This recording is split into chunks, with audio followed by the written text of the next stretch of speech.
walitumwa na Roho Mtakatifu, Paulo na Barnaba kwa imani walihubiri neno la uzima kwa ujasiri na kwa mamlaka.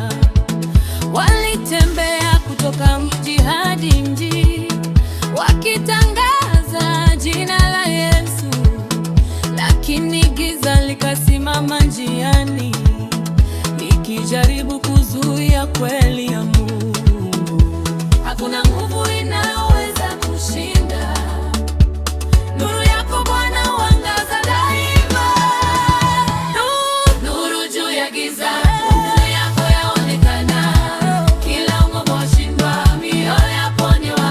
Hakuna atakayezuia ulichokusudia. Ufalme wako waja, mapenzi yako yatimia.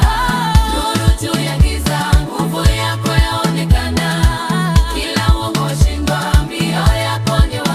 Hakuna atakayezuia ulichokusudia.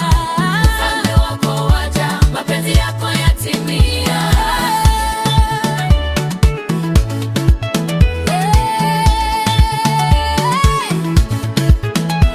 Kulikuwa na mtu mwenye hila, alijaribu kuzuia njia ya kweli.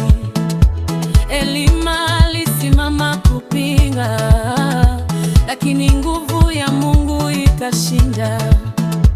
Paulo alijaa Roho Mtakatifu, akasema kwa ujasiri mkubwa, giza likamfunika ghafla.